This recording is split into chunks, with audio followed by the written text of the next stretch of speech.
Okay, we've been talking about sequences, and I just want you to remember that sequences basically are mapping the domain of positive integers 1, 2, 3, 4, 5, to some number.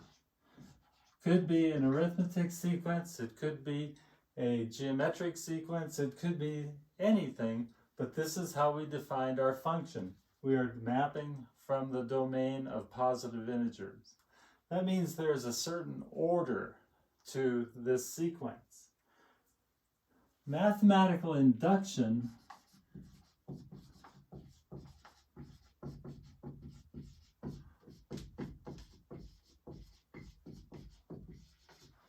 is a technique for proof. We are going to use this.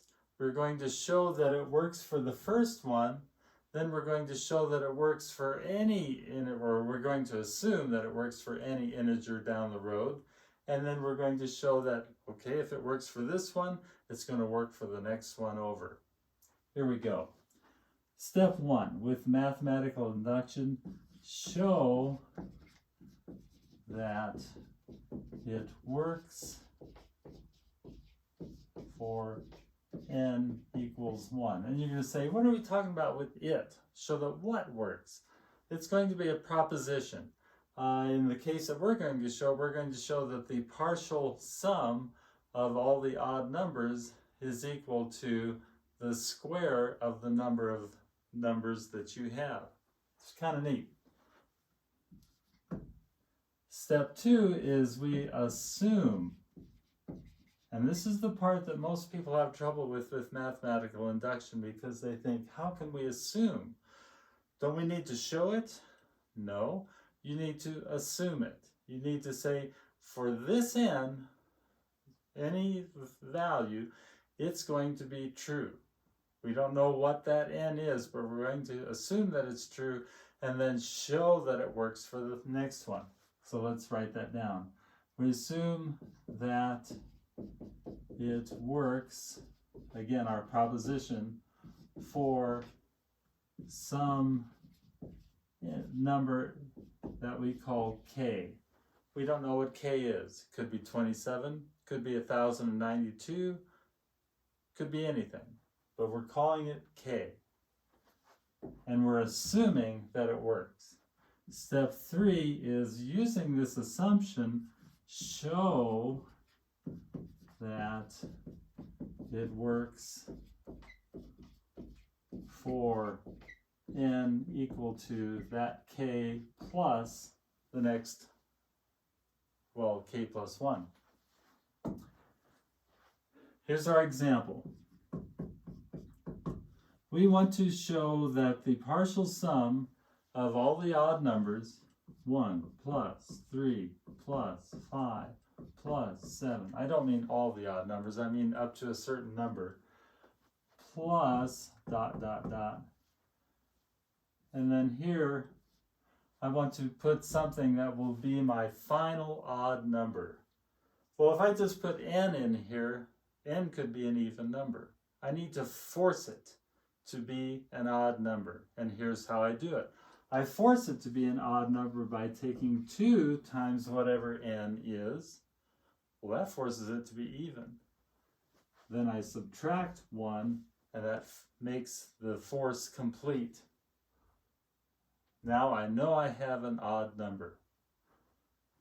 So I'm adding up all these odd numbers, 1, and I'm telling you that this partial sum is equal to n squared. Now I can start proving it by saying, well, okay, is it true that 1 is equal to, this is my first one, n is 1, or k is 1 in this case. Is it true that it's equal to 1 squared? Yes. Now I have 1 plus 3. Let's keep going. Is it true that 1 plus 3 is equal to, how many terms do I have? 1, 2. So n is 2. Squared is 4. Let's do the 1 plus 3 plus 5. Is that, now I've got 3 terms. N is 3. Is it true that that's equal to 3 squared? You see the pattern. It seems to work, but this is no proof. Not until we take our next step, and we're going to assume that it works, that 1 plus 3 plus 5 plus ... plus 2 times some k minus 1 is equal to k squared. We're going to assume that. I can't prove it. I'm going to assume it. And now I'm going to take the next step and show that it works for k plus 1.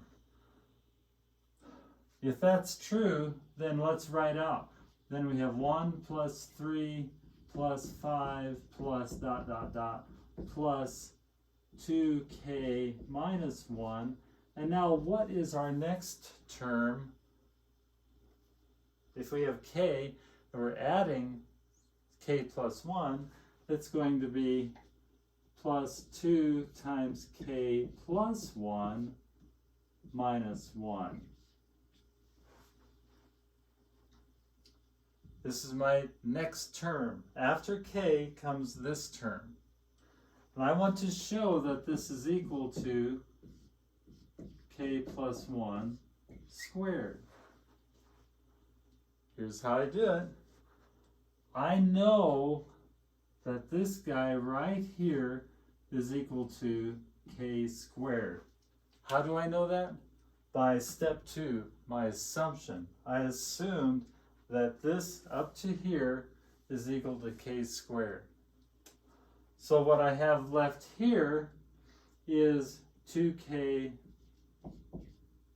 multiplying through the parentheses plus 2 minus 1, which is 2k plus 1.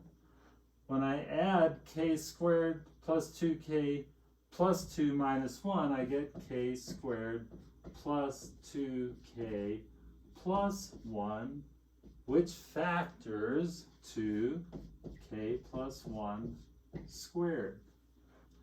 So I've done all 3 steps. I've shown that it works for n equal to 1. I assume that it works for some k, and then I showed that it works for k plus 1, given that it worked for k.